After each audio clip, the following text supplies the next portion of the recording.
Hello, on behalf of everyone at the Metropolitan Regional Arts Council, I'd like to welcome you to the Grant Information Webinar, the Arts Impact for Individuals program.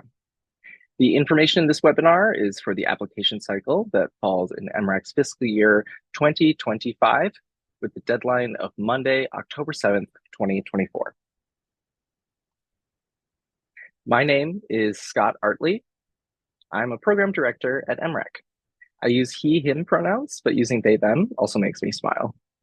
I'm the primary MRAC staff contact for the Arts Impact for Individuals program.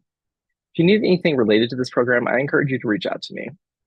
My email is scott@mrac.org. My phone number is 651-523-6384. On this slide is a headshot of me. It's a white, queer, disabled, masculine-leaning person with a buzzbald hair and short orange beard. In the photo, I'm smiling in a colorful outfit, and today, in front of you, I am also smiling in a colorful outfit. I was an applicant and a panelist prior to working at MRAC, so I have experience as both a leader of nonprofits and non-traditional arts organizations that weren't necessarily nonprofits. I'm also an individual artist, cultural producer. So all this to say that I know what it's like to be where you are in your shoes. And I like to use that experience to help you as best I can. Accessibility for people with disabilities is really important to MRAC. And I wanted to outline how I've made this experience with accessibility principles in mind. On the left of this slide is the updated symbol for disability access from the Accessible Icon project. It shows a person actively moving forward using a wheelchair. First, this webinar is recorded right now. You're watching the recording. It's available at any time, and that means that you have more control over the experience. So you can speed up or slow down the playback speed. There are edited captions in English that are also available on YouTube, and those captions can be auto-translated into other languages. There's also going to be verbal description of images. So like I just said, the updated symbol for disability access is an example of verbal description. And you can also download the slide deck PDF of this presentation on the website. It's been remediated to be optimized for screen readers.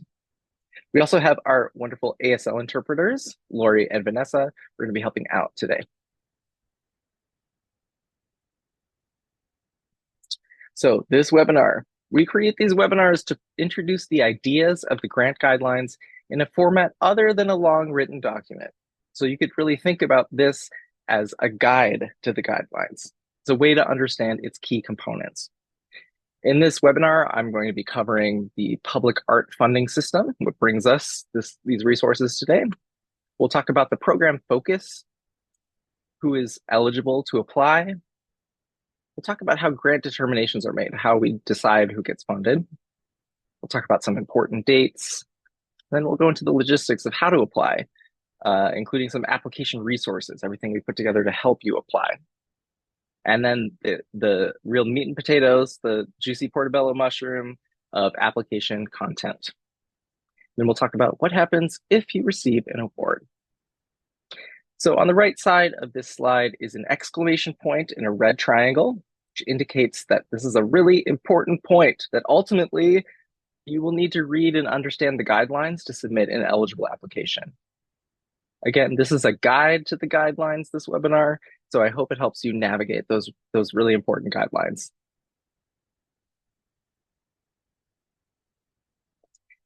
So before we go deeply into this specific grant, I want to give you a quick overview of the Minnesota State Arts funding system and how MRAC fits into it.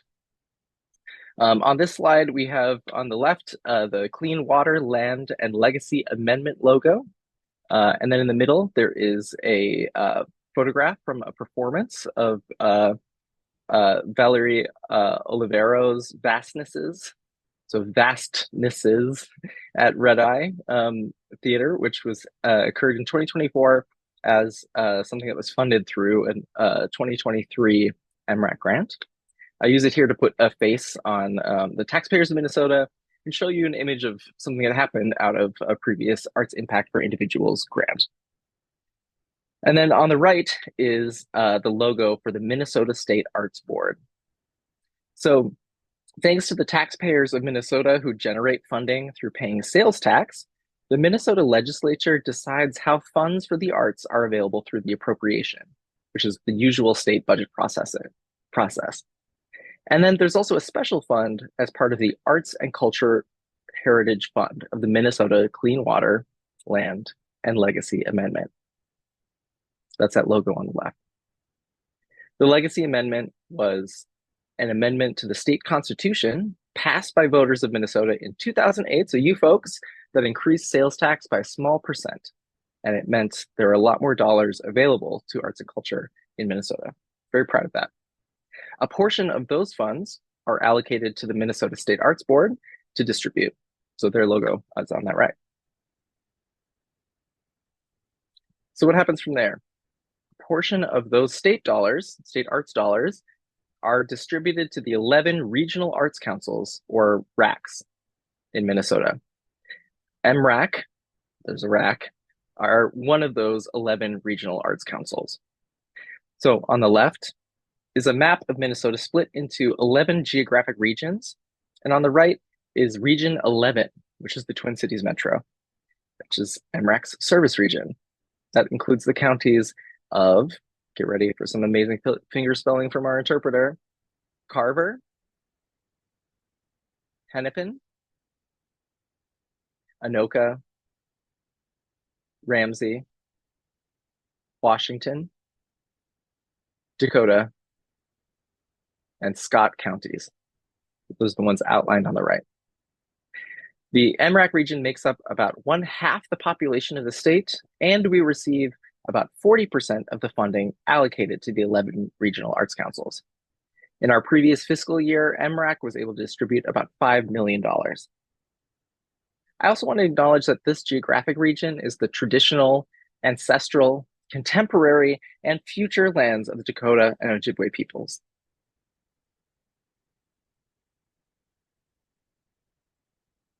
The Arts Impact for Individuals grant program provides up to $5,000 for artistic projects in Minnesota, led by individuals who identify as BIPOC, disabled, and or LGBTQIA2+. Supports projects focused on creating access to the arts for Minnesotans and or engaging Minnesota communities through artistic endeavors.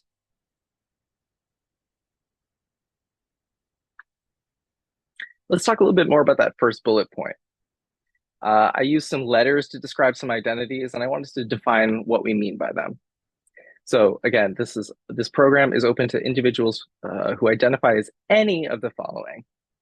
So BIPOC, meaning Black, Indigenous, and or a person of color, and or disabled, or a person with a disability or disabilities, and or LGBTQIA2+, meaning lesbian, gay, bisexual, transgender, queer, intersex, asexual or agender, and two-spirit, or any of the identities that live under that umbrella.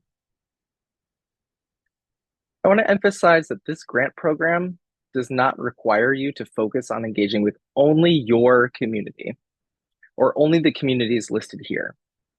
As long as you identify with some of at least one of the identities, you're welcome to create access to the arts with any audience or community in mind. We also sometimes get questions from folks about whether they count as some of these identities, whether they belong.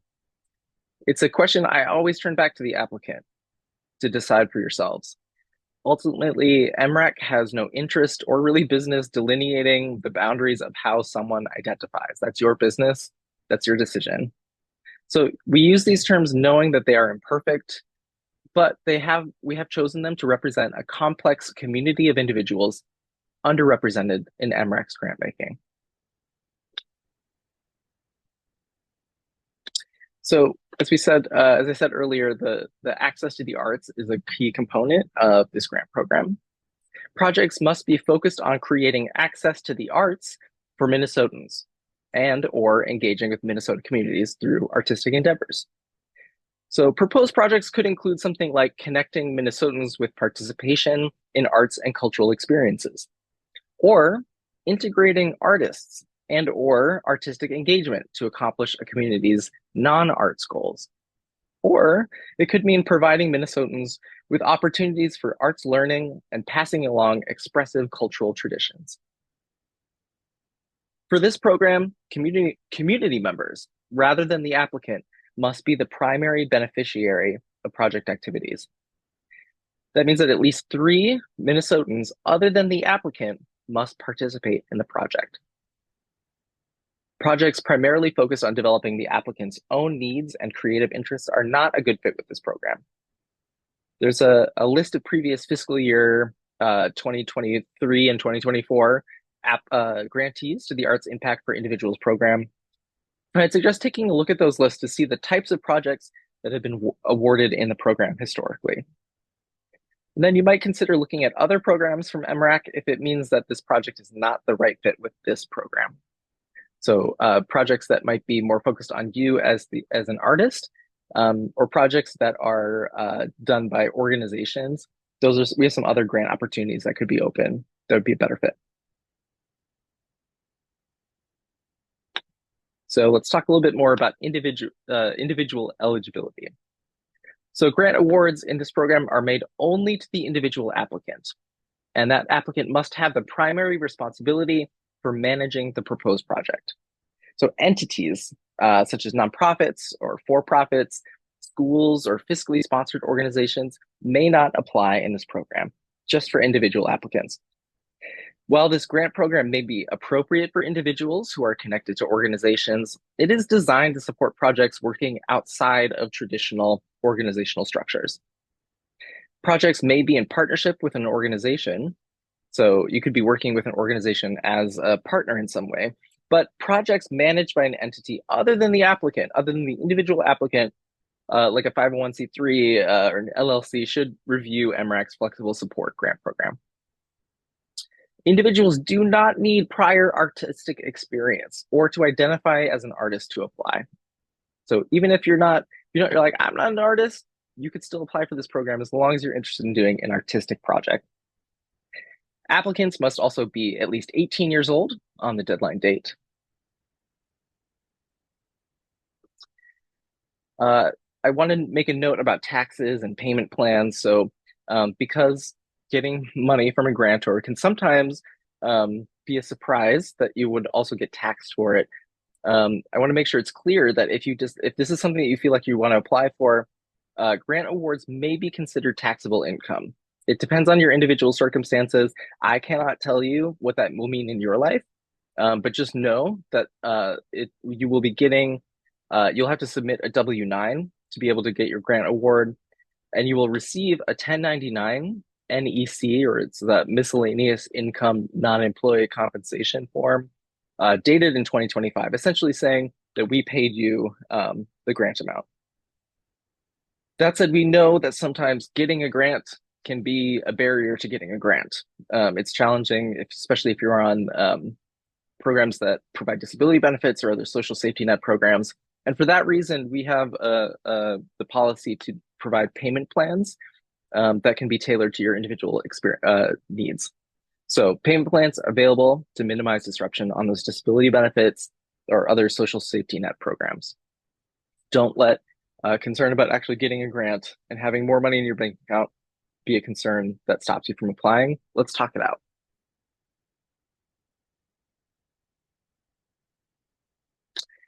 So another element of eligibility for individuals must have a primary residential address in Anoka, Carver, Dakota, Hennepin, Ramsey, Scott, or Washington County. And you must be a United States citizen or an individual who has attained permanent resident status in the United States. Awardees must also continue to reside in this region for the entirety of the project period. If the grantee moves away during this grant period, MRAC may have to recall the grant funds. I want to note also that the project can take place anywhere in the geographic boundaries of Minnesota. So not just the MRAC service region, but anywhere within the geographic boundaries of Minnesota.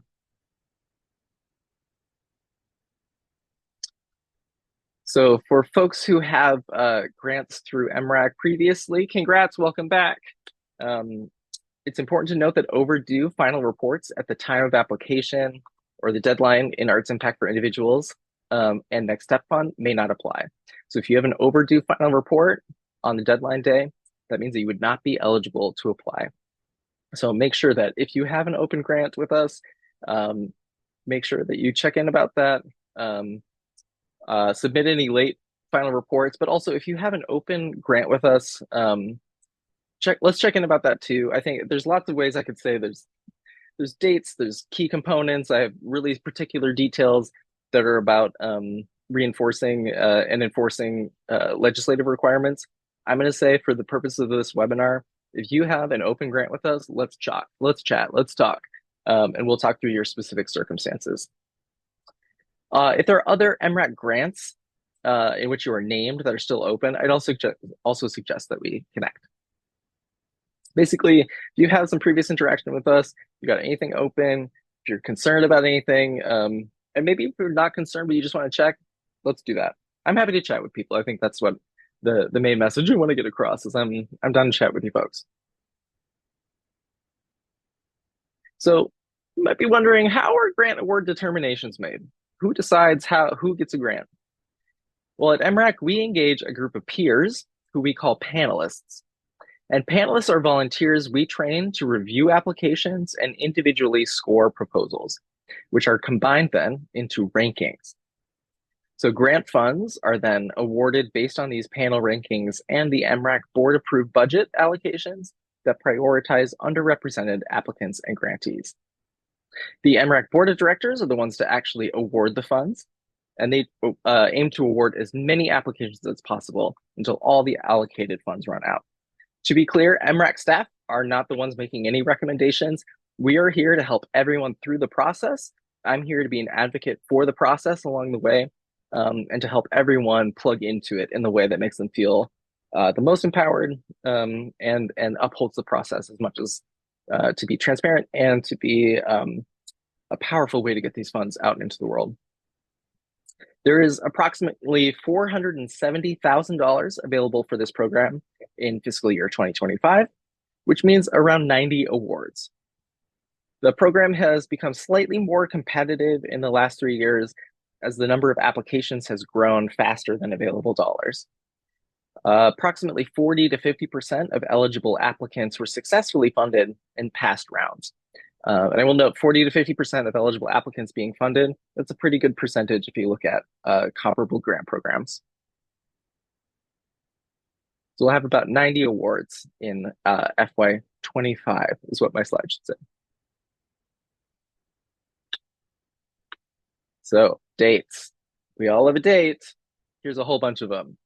Application assistance begins begins in August 12th, 2024. That's when the application will be open. Everything will be live online.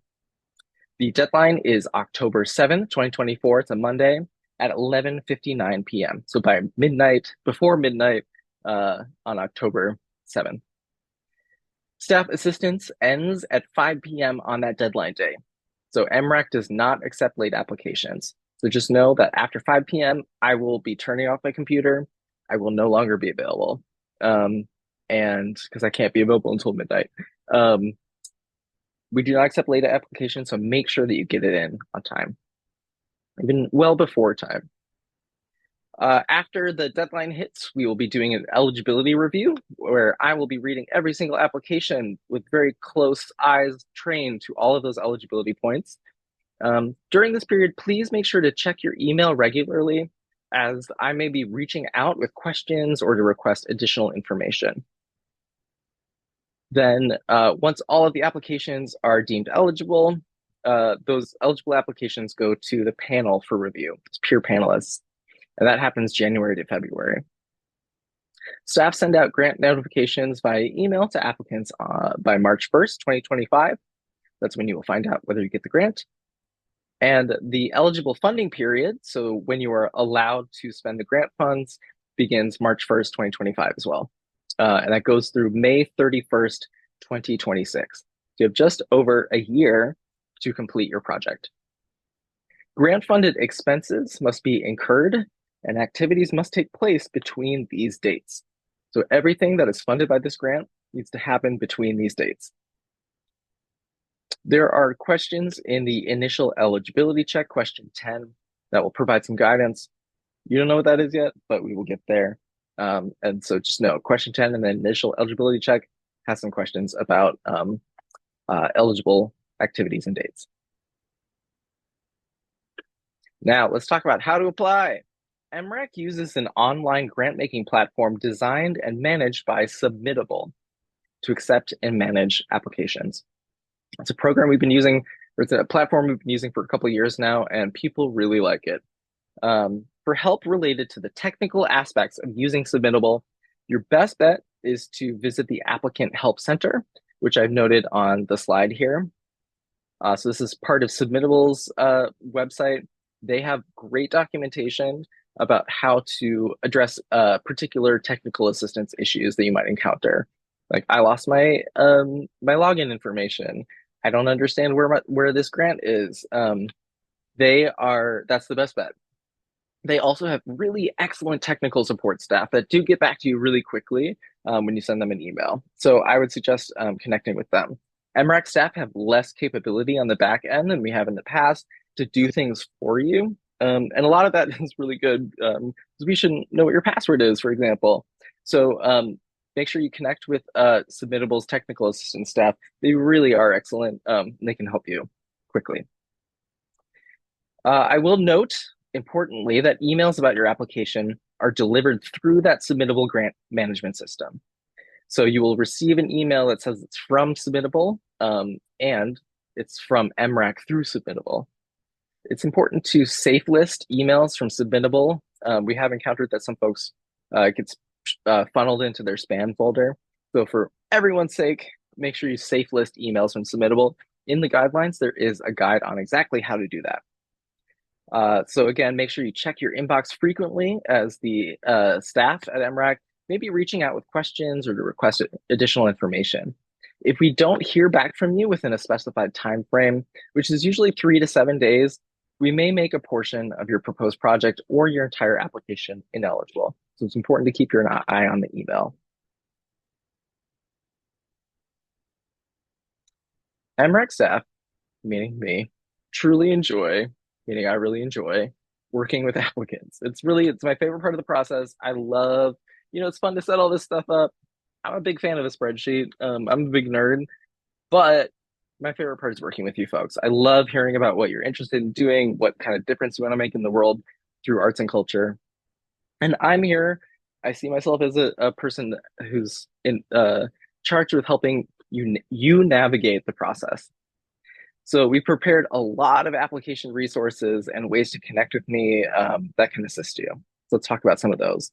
First, we have a whole bunch of on-demand resources. Those are available on the Arts Impact for Individuals program page on the MRAC website. So we have guidelines. It's a long written document. It's available in both English and Spanish. If you need it translated into another language, we're happy to do that. Just reach out ahead of time and I will start working on that.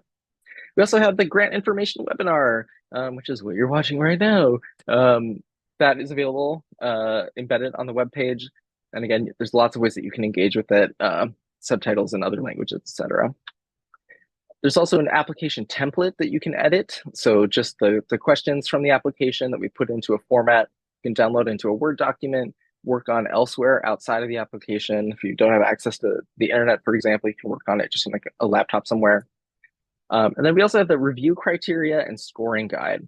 So this is an idea of what we will be giving to panelists to say, here's how you will review these applications. So it's an opportunity for you to say, let me look at what I'm creating. Does it seem aligned with what's in the review criteria and the scoring guide that panelists will be seeing?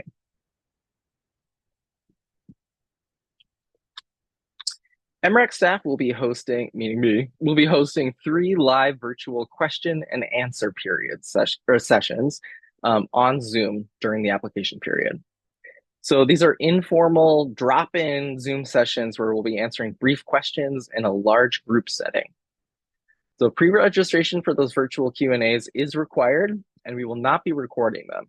I want to make them a safe space for people to ask questions, and so we won't be recording them, but if we hear common questions coming up again and again, I will commonly create an FAQ document so that if you miss any of these, which you're really not expected to participate in, it's a resource for you, and I will summarize anything that's coming up frequently.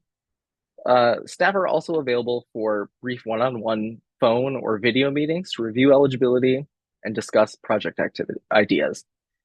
So for more details about how to do that, register for Q&As, or to request a meeting with me, you can visit that Arts Impact for Individuals program page, which is at mrac.org/grants/arts-impact-individuals. It's actually for -individuals.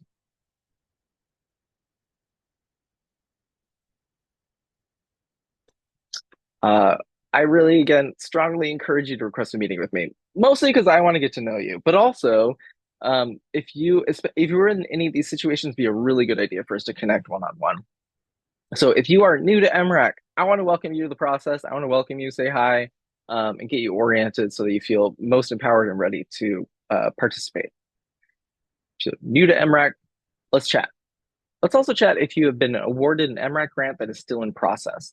So for example, if you have an Arts Impact for Individuals grant from this previous year, it'd be a good idea for us to check in details about dates, when your previous project is complete, final report deadlines, all those sorts of things. Good for us to check in one-on-one. Also, if you have some significant connection to a group or to an organization funded by or seeking support in another MRAC grant program. So if you are, say, the founder of an organization that is also applying for a flexible support grant, it'd be a good idea for us to check in if you plan on applying as yourself, as an individual artist, to do an individual artist program. It'd be a good idea for us to check in and just talk about delineating the boundaries of what is your organization, what is you, etc.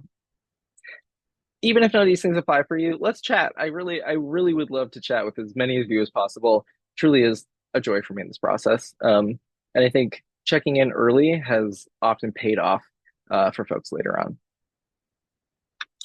And I think we're gonna be, my cat is gonna come on. Yep, there she is. She's come to visit. This is Kitty Pants, everyone. She's basically the most famous cat, other than maybe everyone else's cat on staff. So, all right, thank you so much for, she's blessing us with her presence because she believes in you too, and she wants to meet you too. I want to meet all your pets, quite honestly. That's a big part of what I like about my job is meeting all your pets. All right. Back to professional, Scott. So as noted earlier, MRAC is committed to accessibility. I'll talk about language accessibility first. So on this slide, there is an image. It's a close-up screenshot of the MRAC website homepage showing a blue disability icon in the left side and a gray icon titled EN on the upper side of the website frame. This tool, the EN button at the top there, will automatically translate website content into Spanish. So if you prefer to work in Spanish, that is a good way to do it. Applicants are encouraged to apply in your preferred language. I'm going to say that again because I don't know other grantors who are actually doing this.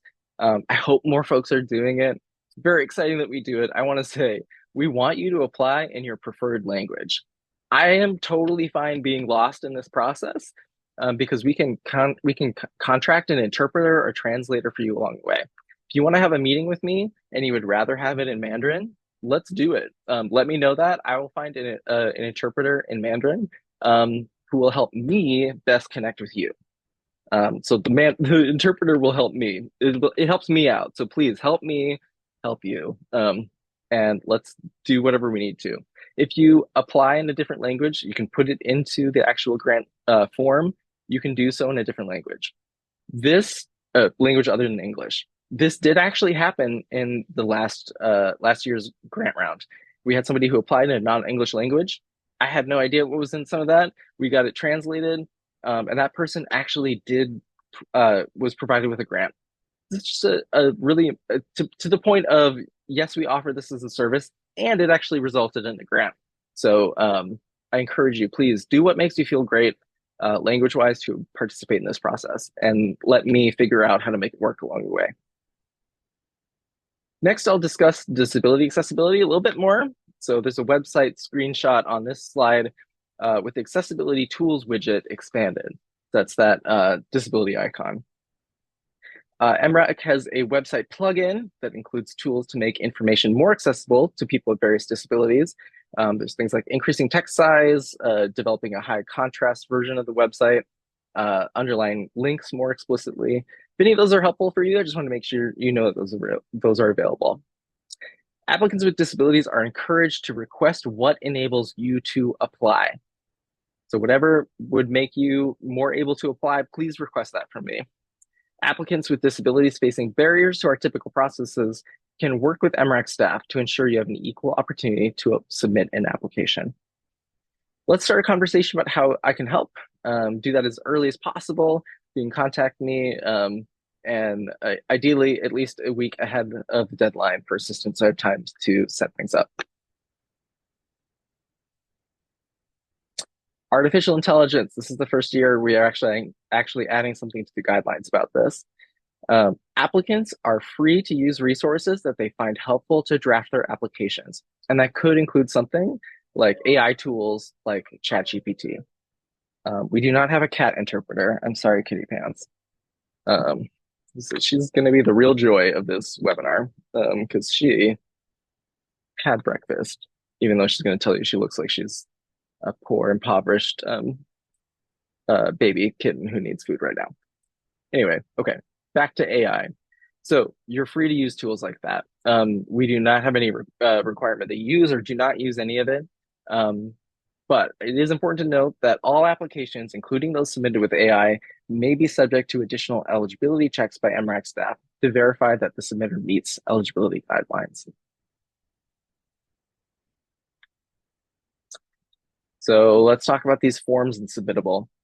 And this is the actual the process to apply. So we talked about the overview of the grant program, why it exists, help you can get along the way to prepare your application. Let's talk about the actual application is. So the in submittable, it's a two-part process. In part one, the initial eligibility check will be looking to confirm that the key details of your proposed project appear eligible. This is an automated process. By passing the initial eligibility check, you'll get access to the proposal form, which is part two, which will gather remaining information, including the narrative and budgets that will be shown to panelists. So I'm only going to give an overview of the application forms. Obviously, that's where there's so much of the information that we require. It is really important to read everything in those guidelines. We've set them up so that you can read them and say, I'm reading this, I'm finding out what's important, and I can tie it directly into the part of the application that I will put it into. So read everything in those guidelines. They will help you create your application, and always be down to ask other questions, get more assistance. We have all those ways that we can help.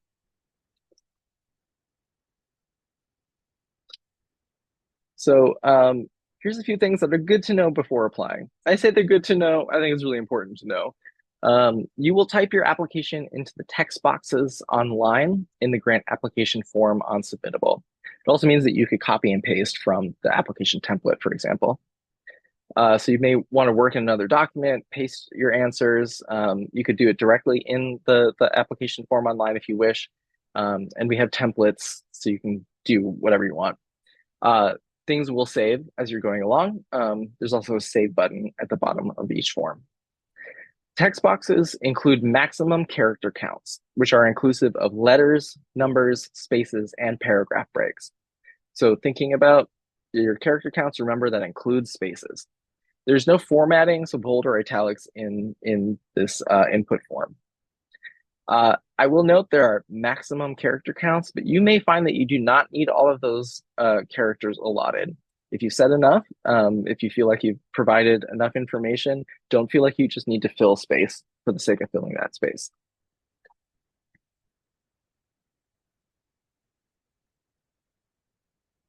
All right, so those are some good things to know.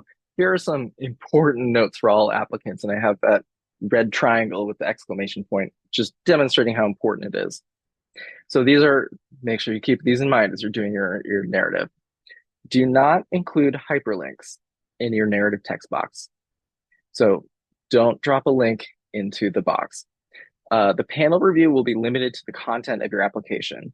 Letting folks put in a link to something else essentially expands the amount of real estate available for any one applicant who decides to do that. We've made the decision that any hyperlinks and narratives will be deleted and will not be reviewed by panel. After you submit your application, you may not edit or change the application unless it's before the deadline. If you submit early and you're like, oh, I really want to change something, please email me and I can reopen your application so that you can edit something. But once that deadline hits, we do not reopen applications. That is what's on in the text box is what is on record, and that is it. That said, there are always minor mistakes that even I do. There's probably one or two of them in the guidelines themselves. That's like always the reality. So just know that small mistakes happen. It's not a big deal. If there's anything really important, we will typically follow up with you to clarify. Applications that are incomplete, so if they're missing, for example, information to required fields, those may be deemed ineligible. So even though you may edit before the deadline again, as long as we're able to connect about it, it's important to look really closely as you're filling out all these forms. Individuals may also submit only one application per round.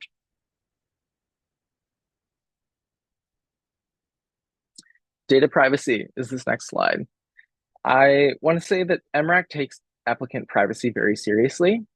If you'd like to learn more about this and the ways your data is or may be used, please review pages 10 to 11 of the guidelines for details and reach out with any questions. Be aware that due to the Minnesota Government Data Practices Act, the full text of all submitted grant applications may be subject to public inspection upon request. Each field in the application is noted with its privacy level. Fields that are made available to panelists as they review and score applications are considered public information.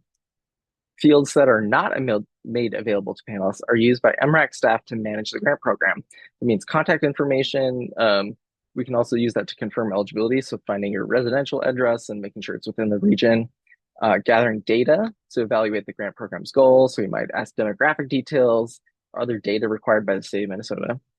Any expanded request for public inspection may include this information. The application asks for general eligibility and then allows you to provide more specific information later on if desired. Basically, we ask the most minimal version of are you eligible, and you are allowed to and invited, encouraged to provide more information if you're able to. Getting that information is really critical as we figure out how this application is meeting the needs of community. So really appreciate your efforts to tell us as much as you can about who you are and what you want to do so that we can get an idea about how we can better do our jobs to get this funding out into the world. And that's it. Kitty Pants agrees. Okay, I have to appease her, or else she's gonna keep doing that. I guess she's the mascot for this. Let me tell you, this is Kitty Pants' world, and I'm just a visitor. All right, so let's get a little bit more detail on these forms in Submittable.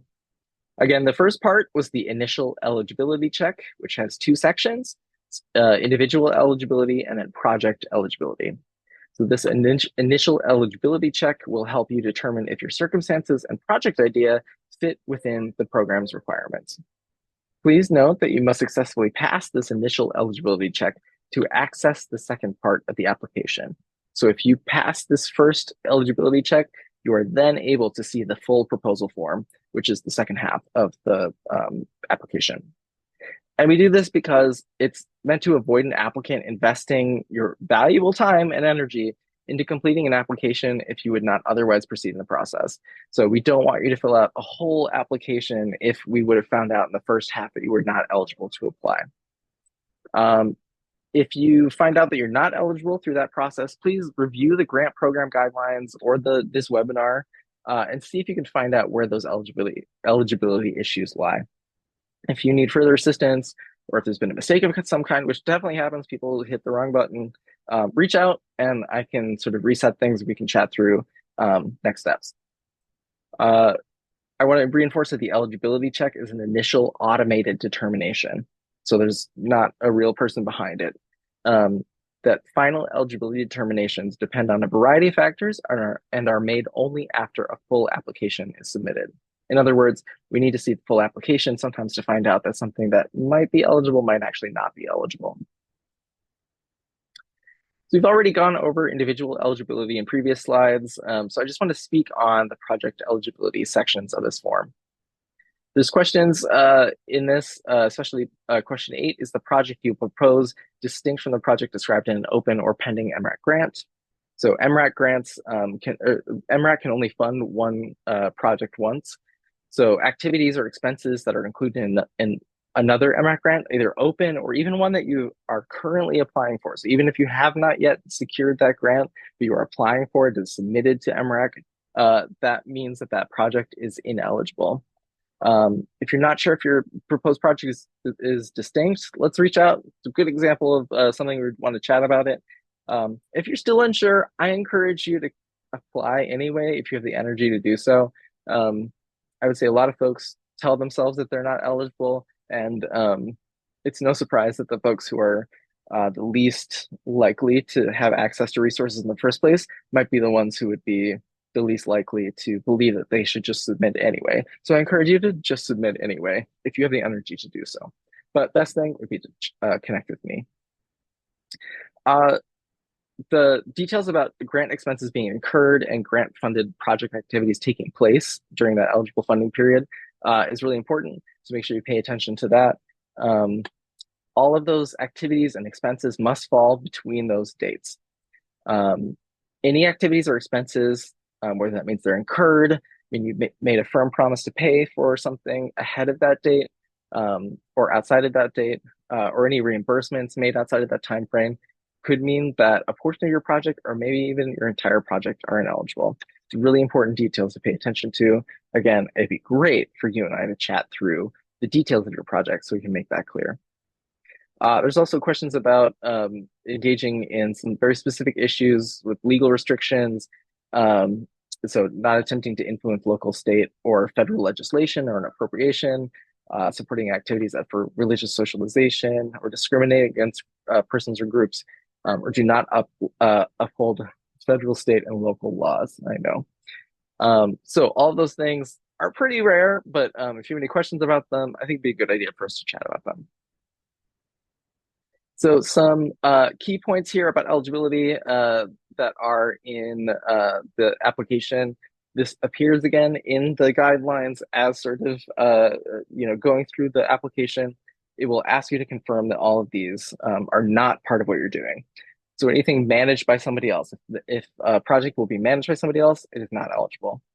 If it is raising funds for anyone, if it is a substitute for other state dollars, which typically looks like arts education in schools, any unrealized income, which is often scholarships, anything like that could not belong in the budget. Any requests for endowments or debt reduction, cash reserves, anything alcohol related, the purchase of real estate, capital improvements. So anything like improvements to a facility would not be eligible in this program. Capital equipment purchases, though, are one of the things that's eligible in this program. However, we put a cap on the amount that this grant award could pay for a capital equipment purchase. So say, for example, you need to buy, I should have had an example in my head ready to go, but let's say like foam mats for tumbling as part of a performance. If that is 25% or less of the grant award, that could be eligible. The moment you exceed that 25%, that's when it becomes ineligible. So if you're asking for $4,000 from MRAC, if $1,000 of it is those tumbling mats, that's great. That is totally fine. If you ask for $1,250 or $1,250 to purchase those, that would be over that 25% of the grant award and would be ineligible. It's very much something, if you were capital equipment, if you were interested in purchasing equipment, let's maybe chat through it just to make sure that we're thinking about it in the same way. That's a lot of information. I would say that's probably the toughest question, is really thinking hard about that question, and we're through it. Um, I'm coming up on some of the last slides here, so I just want to just let everyone know we'll be wrapping up shortly.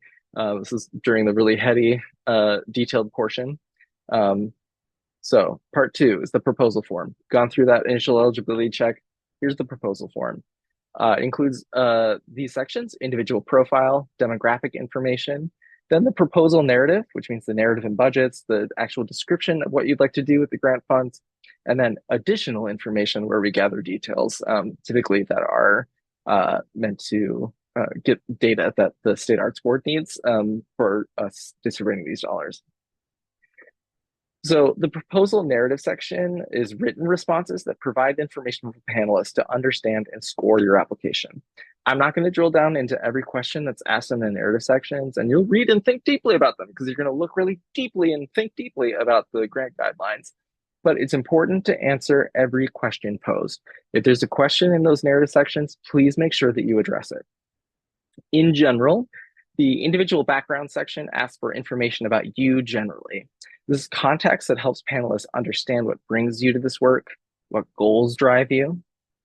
There's also a project name and project description fields that are really just quick setup for the proposal. Like, think about these are the headline or flash summary of what folks are about to read about. And then the project or program section is where you go into detail about the what, the where, the when, and the why of the activities you're proposing. So remember to keep this focused on the specific project you are proposing. Say that again. Make sure that you focus this portion on the specific project you're proposing, meaning you need to help panelists tie a direct line from why you have selected these specific expenses that you'll put into the budget as the essential ingredients for creating access to the arts. So the specific things that will be paid for in this budget will be leading to these specific outputs that will be creating access to the arts. And then the narrative section, access to the arts, is where you help panelists understand the community or the communities that will benefit from activities you describe. We've learned about project and program, about what's actually going to happen, and then access to the arts is about what, why is this going to have an impact on the community, and how that community will participate in a way that responds to their needs and interests. Finally, the budget is a plan, which we also call the grant spending plan, for how you will spend the grant funds. You will enter this information into a table that is provided in the grant application. Please note that you will only include expenses that are covered by this MRAC grant. So in all cases, no one will be submitting a budget that totals more than $5,000, because these are your plan for the $5,000 or up to the grant amount that you will be asking for that will go toward your project that are specifically covered by this MRAC grant. So go back to those initial eligibility check questions to ensure you're only including eligible expenses. If you have any questions about what is an eligible expense, again, I'm here. Let's chat it out. All right, our last 4 slides here. Let's talk about character counts. Each section has a maximum character count. So for example, in the individual background section, the maximum is 1,500 characters. If you enter more than that maximum, you will get an error message and you will not be able to submit the application. Within each section, there are specific questions. So you should be able to answer each question, and it may be helpful to number your responses. For each of those questions, I provided a suggested character count. It's a suggested character count.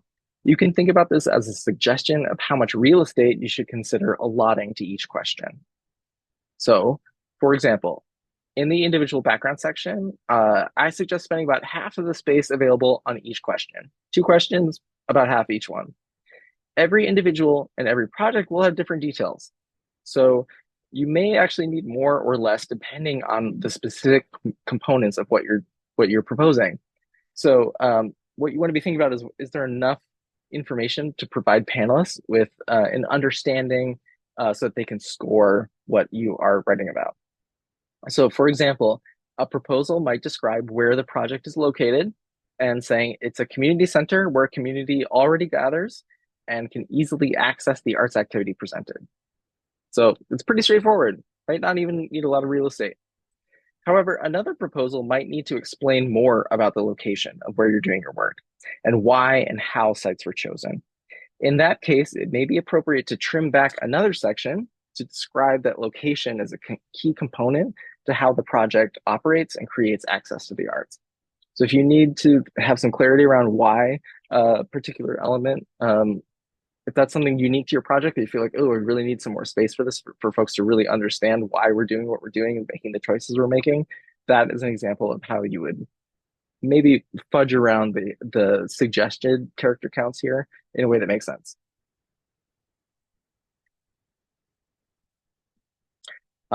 So panel review criteria.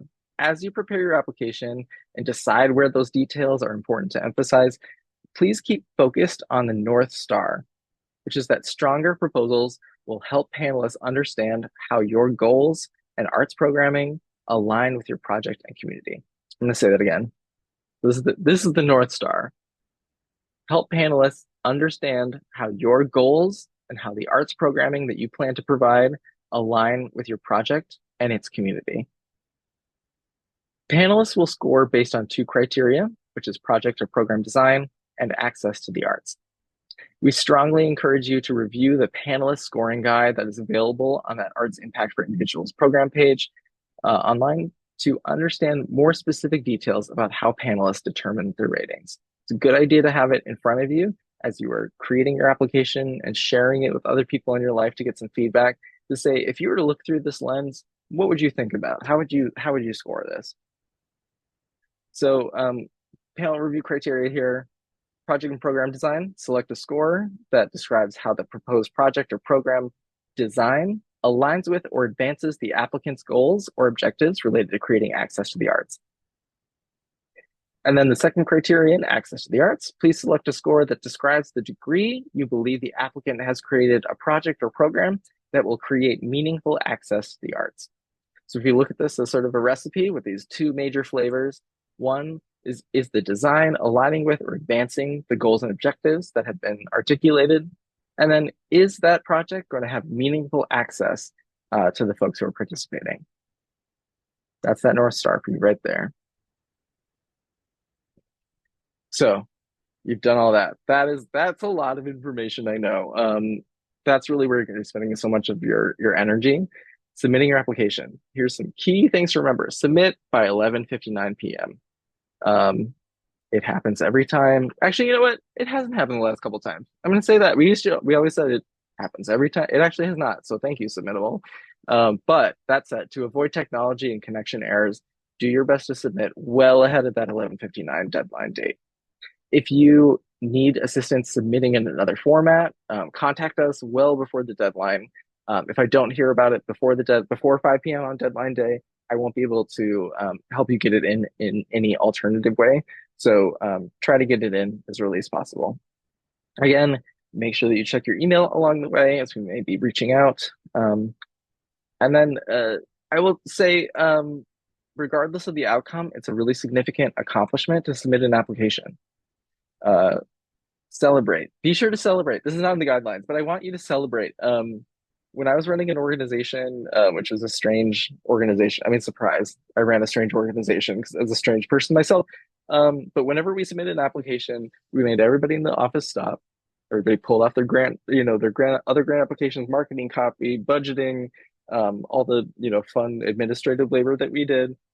And we literally threw our hands up in the air and cheered like Muppets, like, yay! And it's silly.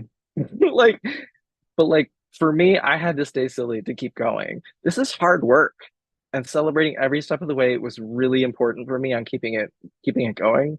So my unsolicited advice is throw your hands up in the air like a Muppet, and celebrate every moment of this because it's how you keep going. And I feel like I want to be a cheerleader for you along in this process, and you're great. So cheer, if only because you're great.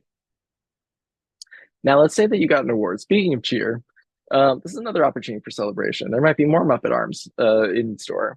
In the photo here, there's a crop photo of a celebratory fireworks over water. Credit to Hari Hedman, who's a Finnish person who had fun, free fireworks online for me to use. Here's the next steps if you get a grant. you would be signing a grant agreement and providing W-9 with your social security number dated July 2024 to June 2025. Grant payments will be made out to you. You'll be receive, and it might take a little time for grant payments to come in, just so you know that. You will receive a 1099 form dated in 2025. It may affect your individual taxes. Again, payment plans are available. That's the time that we talk about a payment plan.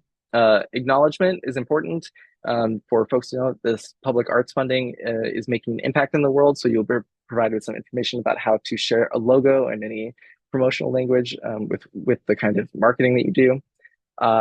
You'll be communicating any project changes. If anything changes along the way, it's important to let us know so that everything is in compliance with the grant project. And so I get another chance to check in with you and hear about things are going. And then eventually you will submit a final report, which is the sort of closing the loop on accountability for these public arts dollars. It's a very, very simple final report. We've worked really hard to make it simple. So you just let us know how it went. With that, this is my last slide. Again, thank you. The end of what I have to present today. Again, thank you for your interest in this program. I hope we get to connect during the process. I feel like I'm reinforcing a lot because I really want you to know that I really do enjoy working with you folks. The best part of my year, best part of my process, part of the process. I spend a lot of time looking at spreadsheets, and it would be great to connect with the human beings behind this, doing all the magic that you're doing. All of you doing important work for the community. And I see my role again as the cheerleader. So I'm telling you right now, you're great, and let's connect soon. Thank you so much.